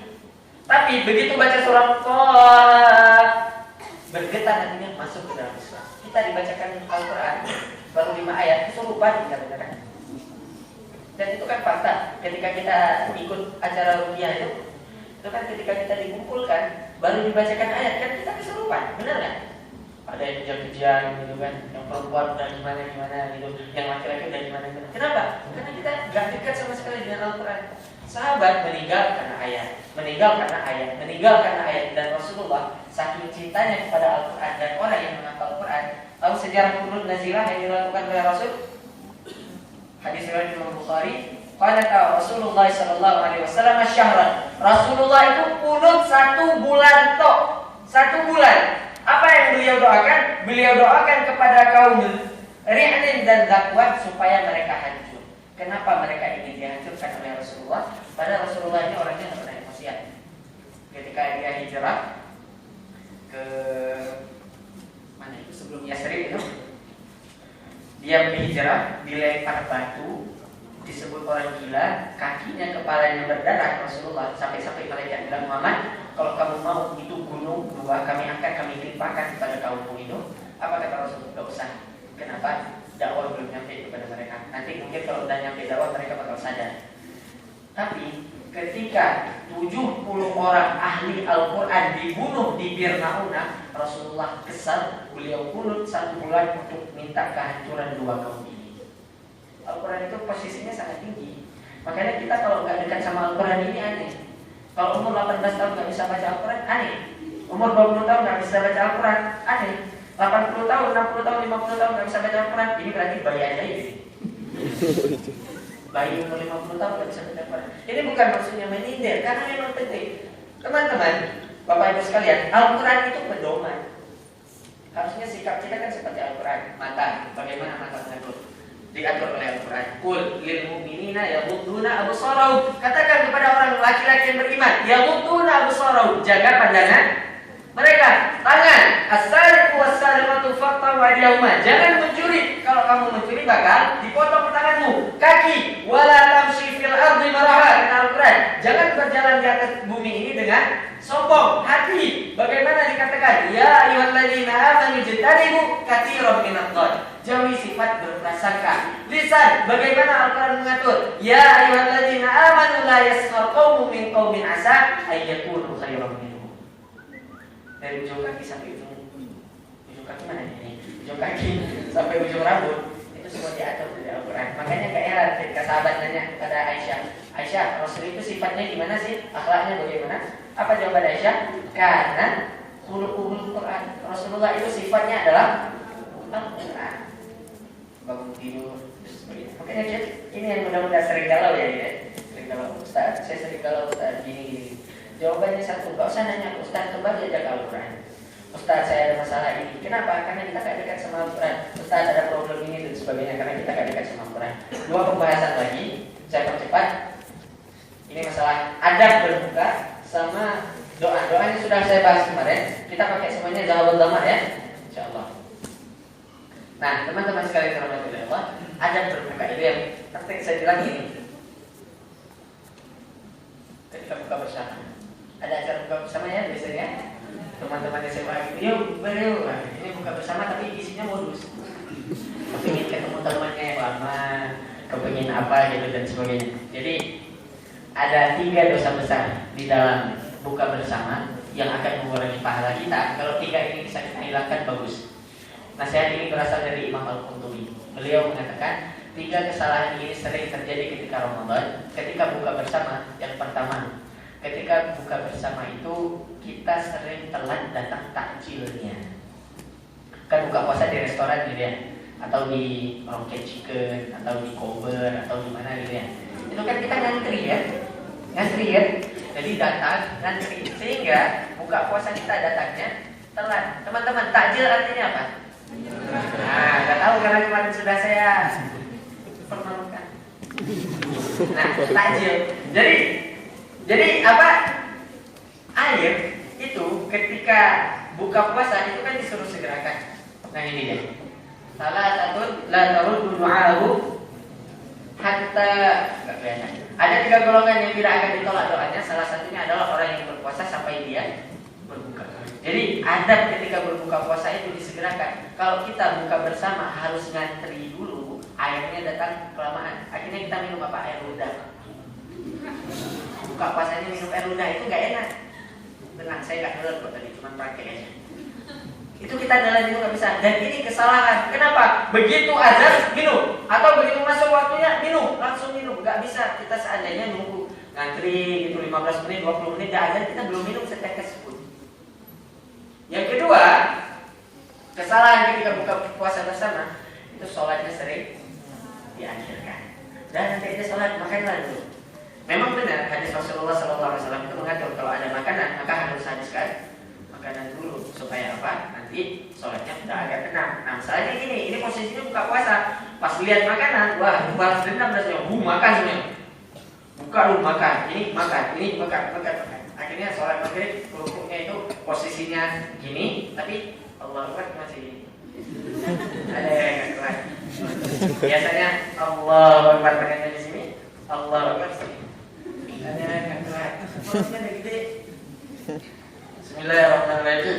Alhamdulillah. Kenapa? Kekenyangan. Makanya sholat kita sering mengakhirkan. Dan ini nggak boleh. Sholat itu apalagi maghrib. Maghrib itu sudah waktunya sekitar 30-45 menit. Paling lama 50 menit. Setelah itu udah masuk isya. Itu ketika makan, ngobrol, guyon, bercanda, belum ada lagi yang kembali, yang sebagainya, baca puisi, nyanyi. Dan kan macam-macam sifat orang itu kan makan. Tiba-tiba udah masuk sholat isya, sholat maghribnya belum. Akhirnya Pak, udahlah nanti sholat isyanya barengan aja. Nah, selesai makan bubar semuanya. Gak ada yang sholat maghrib, gak ada yang sholat isya. Dan yang ketiga, dosa ketika buka bersama itu adalah yang tadi. Ini mohon maaf, mungkin tidak ada ikhtilat. Berkumpulnya laki-laki dan perempuan pada satu tempat tidak ada batasannya. Jadi teman-teman, makna ikhtilat itu gini. Dia berkumpul di satu tempat yang akan menimbulkan syahwat dan banyak keburukan. Itu makna ikhtilat. Tapi kalau berkumpul di majelis ilmu seperti ini bukan ikhtilat. Walaupun tetap ikhtilat, tetapi tidak menimbulkan syahwat. Ngumpul gini kan, belajar kan tidak akan menimbulkan syahwat. Tapi ketika ngumpul di kolam renang, ini ini renang sendiri, menghayal sendiri, dan sebagainya. Ini istilah yang dilarang. Makanya ketika buka bersama ini ada 3 dosa ini yang perlu diperhatikan, terutama teman-teman yang muda. Nah kemudian, ini dia. Ada sahur juga saya percepat. Sahur itu teman-teman tinggal 10 menit lagi, mohon bersabar. Ujian skripsi bagi saya. Nah ini sahur adabnya adalah yang pertama, jangan bangun terlalu cepat. Jangan bangun terlalu cepat. Kita azan maghrib jam 4 lewat 10 atau 11 menit ya, 12 menit lah. Azan subuh ya, jam 4 lewat. Jangan marah-marah lah, saya sedih. Saya kok dimarah-marahin, sedih saya.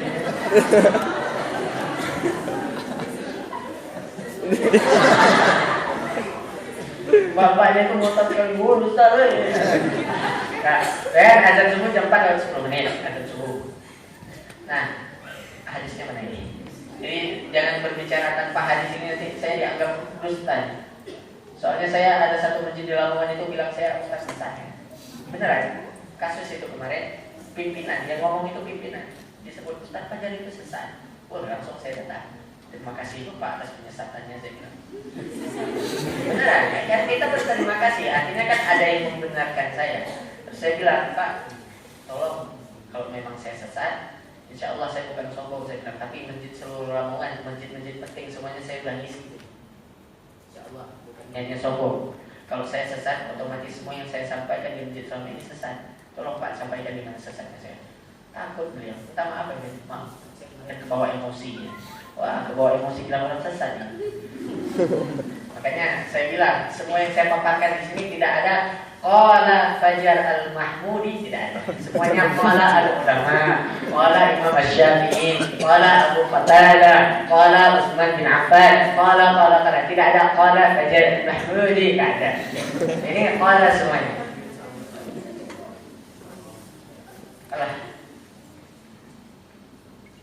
Nah, ini dia. Makan sahur Rasul. Coba kita lihat. Rasul itu Anas bin Malik, Nabi SAW dan Zaid bin Sabit pernah makan sahur. Ketika keduanya selesai makan sahur, Nabi SAW langsung berdiri untuk sholat. Jadi artinya gini, Rasul makan sahur bersama Zaid bin Sabit, selesai makan langsung sholat. Sholat apa? Sholat subuh. Kemudian kami bertanya pada Anas tentang berapa lama antara selesainya makan sahur dengan waktu sholat subuh. Maka dikatakan oleh Anas, yaitu sekitar seseorang membaca ayat 50 ayat. Jadi 50 ayat itu sekitar 10 atau 15 menit. Tapi kalau bacanya sulit, sekitar 2 hari 4 hari. Jadi waktu sahurnya lebih lama. Nah, akhirnya gini, sahur itu gak bisa dipercepat. Makanya kan diajarkan oleh Rasul, berbuka itu dipercepat, sahur diakhirkan, bukan diperlambat, diakhirkan. Diperlambat nanti jam 4:30 gitu. Diakhirkan. Diakhirkan itu artinya apa? Ketika mau masuk subuh baru makan sahur. Tapi ibu-ibu jangan bangun jam 4. Nanti gak ada yang nyiapin makan. Ini bangunnya tetap cepat. Kasihan yang kecil-kecil itu, makannya sambil ngantuk itu. Dibangunin jam 3. Makan itu paling lama 20 menit. Bangun jam 3 sampai 20 menit selesai makan. Jam 3 lewat 21 menit sampai jam 3, jam 4 10 menit ngapain? Tidur. Yang paling asik tidurnya satu keluarga. Bapak tidur, ibu tidur, anak tidur, gak bangun sholat subuh. Lebih asik lagi, begitu bangun, nanti bapaknya bilang, ayo bangunin anak-anak sholat subuh. Anaknya sholat subuh sendiri di kamar, ibunya sholat subuh sendiri, bapaknya sholat subuh sendiri, padahal satu rumah. Tapi sholat subuhnya sendiri-sendiri. Keluarga macam apa ini? Sholat subuhnya sendiri-sendiri. Nah, artinya apa? Jangan terlalu cepat. Yang kedua, ini saya nggak berani sebenarnya baik yang kedua ini, karena ini kalian lebih paham. Yang kedua itu, nanti kalau salah dibilang ya. Benar nggak seandainya kita tidur, kerja di dalam lambung untuk proses makan itu lebih cepat? Benar nggak? Ketika kita tidur, sebelum tidur makan, kemudian kita tidur, ketika kita tidur, maka kerja untuk menghancurkan makanan itu lebih cepat, benar nggak? Benar ya? Nah, Makanya kalau kita makan sahur jam 3 20 menit selesai, kemudian kita tidur, makanan yang kita makan 20 menit sebelumnya udah hilang dari sini. Akhirnya apa? Tenaga. Baru sholat subuh udah lapar, baru sholat subuh udah minta buka. Allahu Akbar. Udah lapar ya. Kenapa? Karena tadi udah hilang ketika kita tidur. Efeknya ketika nanti kita sholat dan puasa seharian itu nggak ada tenaga. Makanya bagus itu sahur itu kan masjid biasanya masjid selain masjid Muhammadiyah itu kan senang pakai istilah imsak gitu ya. Imsak, lihat ya. Saya sama sepupu saya bangun jam 3, dia bangun jam 3. Saya bangun jam 3 buat materi untuk isi kajian, dia bangun jam 3 buat masak buat saya. Asisten. Soalnya saya nggak bisa masak, dia yang pintar masak. Ya, saya bawa dia ke sini. Kalau nggak ada dia di sini kelaparan saya. Dia baru-baru aja pindah ke sini. Kalau nggak saya beli terus kalau makan. Ini agak sulit. Ada dia di sini, kita bangun jam 3, saya baca buku, saya buat materi kajian, dia yang masak. Nanti kita makannya jam berapa? Jam 4 pas. Kita makannya jam 4 pas. Masjid sebelah, imsak 1 menit lagi. Imsak 20 menit lagi. Imsak 3 menit lagi. Saya masih di kamar mandi, tempat inspirasi manusia Indonesia. Apa? Manusia Indonesia. Gak bisa bohong kita gak bisa bohong. Inspirasi manusia Indonesia itu 2 sebenarnya. Satu di kamar mandi, satu lagi ketika sholat. Ketika sholat itu apa yang hilang pikiran? Oh iya ya, kalungnya itu nyangkut di sana. Padahal posisinya sedang sholat. Gak ada di skripsi, percaya sama saya, masuk kamar mandi. Idenya keluar. Wah. Itu langsung seperti di perpustakaan. Wah. Bagus. Tapi hidup keluar hilang lagi. Masuk lagi. Dalam sholat juga sama. Itu sholat gitu kan. Makanya kita sholat itu ya bisa dibahas. Kalau melakukan kamar mandi. Jadi ketika masjid sebelah itu imsak, saya masih di kamar mandi masih santai. Ketika masjid sebelah bilang imsak sudah habis, saya baru makan. Masjid sebelah orang udah puasa, saya baru makan. Makan, selesai makan, pas berhenti, saya sebelum makan udah pakai sarung, udah pakai baju, pakai kopiah. Makan, selesai makan, cuci tangan langsung berangkat ke masjid. Kenapa? Karena udah azan pas. Jadi kita tidak membuang-buang waktu. Sudah azan pas. Jadi kalau Bapak Ibu sekalian tahu definisi, kita ulangi definisi as-shaum as-shiyam artinya apa? As-shaumu huwa al-imsaku. Yang dimaksud dengan puasa adalah al-imsak. Puasa itu menahan diri. Makanya menahan dirinya bukan 10 menit sebelum subuh, dimulai dari azan subuh. Nahan diri itu dimulai azan subuh. 10 menit jarak itu jarak yang sia-sia kalau dibuat begitu saja. Kemudian ada yang kedua ketika subuh, teman-teman sekalian dirahmati Allah. Quran surah Ali Imran ayat 17. As-sabirina was-sadiqina wal-qanitina wal-munfiqina wal-mustaghfirina bil ashar. Orang yang minta istighfar di subuh hari. Makanya ini penting. Saling muhasabah bersama keluarga ketika subuh, saling diskusi, saling ngobrol dan sebagainya ini penting. Jadi ini, nah kalau ini sedekah, nanti ini akan kita bahas sendiri ketika pembahasan minggu depan. Nanti siapapun yang isi, Pak silakan minta tema minggu depan itu bahas masalah Lailatul Qadar sama zakat fitrah. Itu penting kita bahas karena itu kan minggu depan sudah minggu akhir Ramadan. Jadi memang sebenarnya kita bahas itu supaya Ustaz yang isi minggu depan kan bisa bahas. Ntar kalau Ustaz yang minggu depan kan bisa bahas kan kasihan dia nggak tahu ngomong apa. Makanya saya tinggalkan 2 itu, masalah zakat fitrah sama masalah Lailatul Qadar. Ini kita lewatkan. Nah, ini dia pembahasan penutupnya. Ini tolong diperhatikan ya, karena ini penting supaya kita nggak ribut. Nuzul Quran, nuzul artinya apa? Turun Al-Quran. Jadi nuzul Quran itu cuma 4. Al-Quran itu adalah kalamullah, berasal dari Allah. Diturunkan ke Lauhul Mahfuz, Lauhul Mahfuz ke Baitul Izzah, Baitul Izzah ke Rasulullah SAW. Nah sekarang gini, yang teman-teman atau yang kita rayakan 17 Ramadan nuzul Quran, nuzul yang mana? Jawab saya. Nuzul dari Allah ke Lauhul Mahfuz, dari Lauhul Mahfuz ke Baitul Izzah, dari Baitul Izzah ke Rasulullah. Yang mana yang kita rayakan? Kalau dari Baitul Izzah ke Rasulullah, siapa yang bisa menjamin tanggal pastinya? Lagian gini, kalau memang ingin yang dari Baitul Izzah ke Rasulullah, itu bukan nuzulul Quran istilahnya, tapi Lailatul Qadar. Makanya sekali lagi saya ulang, ini bahasa yang paling mudah saja, bahasa manusia.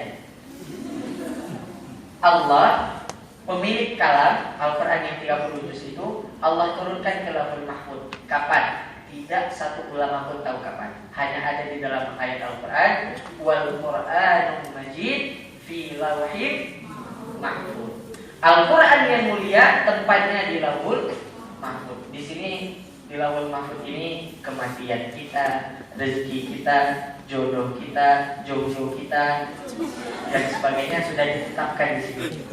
Karena ada orang yang nggak punya pasangan itu ada, kasihan, udah jodoh hidup lagi.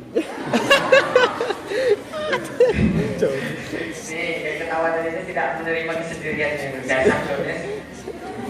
Jadi dari Allah diturunkan ke Lauhul Mahfuz. Jangan salah, ulama itu banyak yang nggak nikah. Mereka nggak nikah itu bukan karena lupa, tapi karena keasikan belajar. Seperti kita kecanduan game, main tiba-tiba azan turun, main sekali lagi tiba-tiba sudah azan. Ulama juga gitu, duduk belajar, nulis buku, tiba-tiba ada semua, nggak nikah. Nulis buku tiba-tiba meninggal, nggak nikah. Tapi ada ulama juga yang rajin nikah. Siapa contohnya? Ahmad bin Hanbal. Ahmad bin Hanbal pagi istrinya meninggal, malamnya nikah lagi.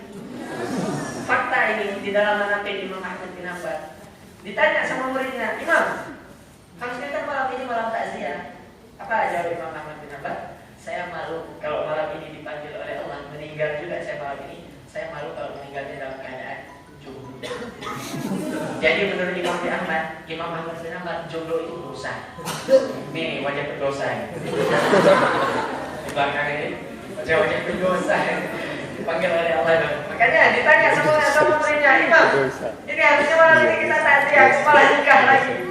Takziah dibagi sama pesta. Kata Imam Ahmad, saya malu kalau bertemu dengan Allah dalam keadaan sendiri. Nah, jadi Allah turunkan Al-Quran pertama dari Allah ke Lauhul Mahfuz dan dari Lauhul Mahfuz ke Baitul Izzah dan dari Baitul Izzah ke Rasulullah. Kaifiyah Izzah. Bagaimana Al-Quran itu turun? Al-Quran itu turun ada dua. Pertama turunnya jumlatan wahidah, sekali turun. Sekali turun itu dari mana? Dari Lauhul Mahfuz ke Baitul Izzah itu sekali turun. Langsung 30 juz. Urutannya bagaimana? Al-Fatihah diakhiri dengan An-Nas, seperti urutan Al-Quran sekarang. Jadi langsung diturunkan oleh Allah jumlatan wahidah dari Lauhul Mahfuz ke Baitul Izzah. Nah, kemudian baru dari Baitul Izzah kepada Rasulullah SAW diturunkan dengan cara yang kedua, yaitu berangsur-angsur selama 23 tahun. Jadi Al-Quran itu turunnya 23 tahun selama Rasul hidup. Rasul hidup berapa tahun? 63. Dia akan menjadi Rasul usia 40. Jadi 23 tahun Rasul hidup, selama 23 tahun itu Al-Quran diturunkan. Nah, pertanyaannya sekarang ini, kok bisa kita mengatakan 17 Ramadan, kita mengatakan 21 Ramadan? Nah, ini lagi-lagi pendapat orang, bukan pendapat saya. Safiur Rahman Al-Mubarakfuri. Pernah baca buku Sirah Nabawiyah yang ditulis oleh Safiur Rahman Al-Mubarakfuri? Gak pernah. Pernah baca novel ayat-ayat cinta? Nah, ini beliau mengatakan nuzulul Quran itu 21 Ramadan. Ada yang mengatakan 17 Ramadan, ada yang mengatakan 24 Ramadan. Jadi intinya kita nggak tahu nuzulul Quran itu kapan. Sekarang gini teman-teman, gak usah pusing masalah nuzulul Quran. Kenapa? Karena tidak ada syariatnya untuk kita memperingati hari nuzulul Quran. Tapi Ustaz, kalau kami mau mengerjakan gimana? Ya monggo, silahkan. Saya juga gak akan melarang. Kalau kalian mau melakukan peringatan nuzulul Quran, ya silahkan. Enggak juga silahkan. Yang penting satu, jangan menganggap nuzulul Quran itu bagian dari ibadah. Yang paling penting itu begini, Al-Quran yang sudah diturunkan, seberapa banyak yang sudah kita baca, seberapa banyak yang sudah kita teliti, seberapa banyak yang sudah kita dalami, seberapa banyak yang sudah kita amalkan, dan seberapa banyak yang sudah kita dakwakan. William Ewart Gladstone itu seorang Perdana Menteri Inggris yang hidup pada tahun 1809 sampai 1889. Jadi hidupnya itu 80 tahun. Apa yang dia katakan? Percuma memerangi pemuda muslim itu percuma. Percumanya kenapa? Selama di dada mereka masih ada ayat-ayat Al-Quran. Bagaimana cara kita perangi mereka? Perkenalkan mereka kepada musik, perkenalkan mereka kepada seks, perkenalkan mereka kepada minuman keras, dan perkenalkan kepada mereka cinta terhadap dunia. Setelah mereka kenal empat ini, maka hancurkanlah mereka. Terjadi nggak sekarang? Terjadi. Dan siapa yang paling cinta musik, perempuan atau laki-laki? Laki-laki atau perempuan? Perempuan. Yang perempuan laki-laki atau perempuan? Yang laki-laki perempuan atau laki-laki? Sama. Pencinta Korea, laki-laki atau perempuan? Perempuan. Laki-laki kok nonton Korea terus nangis-nangis, laki-laki macam apa? Kita itu yang laki-laki harus kesel sama laki-laki Korea. Kenapa? Mereka ganteng-ganteng. Tapi ganteng mereka ganteng plastik, ganteng gak asik gitu. Makanya ini penutup ya. Makanya Rasulullah itu kan bersabda. Ini penutup. Salah satunya doa di akhir kita kan, Allahumma inni a'udzubika min adzabi jahannam wa min adzabil qabri wa min fitnatil mahya'i wal mamat wa min syarri fitnatil masiihid dajjal. Rasulullah mengatakan di hari akhirat nanti kebanyakan pengikut dari Dajjal adalah kaum perempuan. Sampai-sampai Rasulullah mengatakan yang hidup di zaman ketika Dajjal hidup itu nanti mereka kesulitan. Kesulitan kenapa? Karena mereka harus mengikat anak perempuan dan istrinya di dalam rumah. Supaya apa? Gak ikut Dajjal. Gak perlu saya bahas, kalian sudah lihat videonya.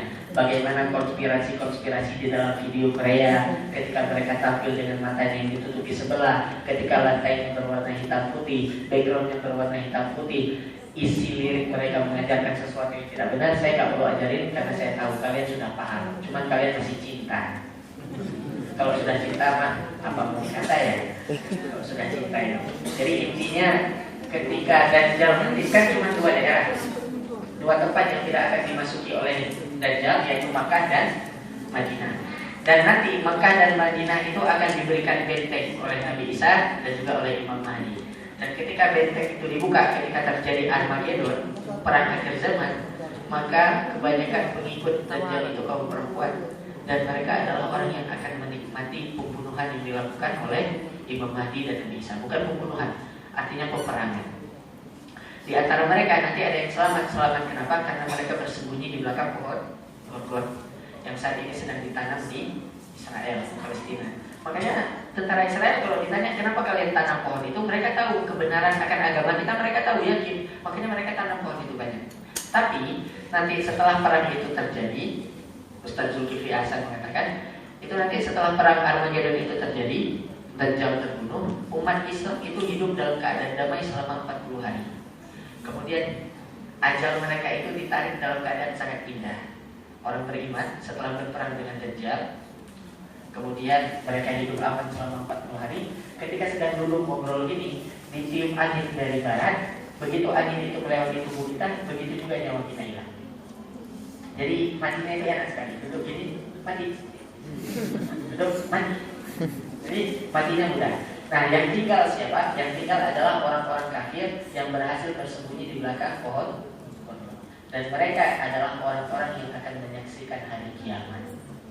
Dan itu sangat menyakitkan. Kita melihat gunung itu macam kapas, langit dipecahkan macam kaca, dilempar ke atas kita, air laut naik dan sebagainya. Mereka yang jadi teman-teman yang perempuan khusus bagi kalian yang saya minta, ya jangan terlalu mudah mengidolakan atau apa. Beda sama cowok. Cowok itu idolanya pemain bola, tapi kita nggak cinta, nggak fanatik. Suka skillnya aja, suka apa? Suka cara ngumpulnya, mainnya. Dan zuhur ternyata ya, dan sebagainya. Tapi kalau cewek ya beda, suka jelas ingin memilikinya, suka artis Korea ingin menjadikan opanya, opa ya sebenarnya, opa atau opo ya tahu dan sebagainya. Ya teman-teman sekalian dirahmati oleh Allah, ada sesi tanya jawabnya ya, Pak ya. Ada yang mau bertanya? Kalau nggak ada, ya kita tutup. Kalau ada ya silakan. Ada yang mau bertanya?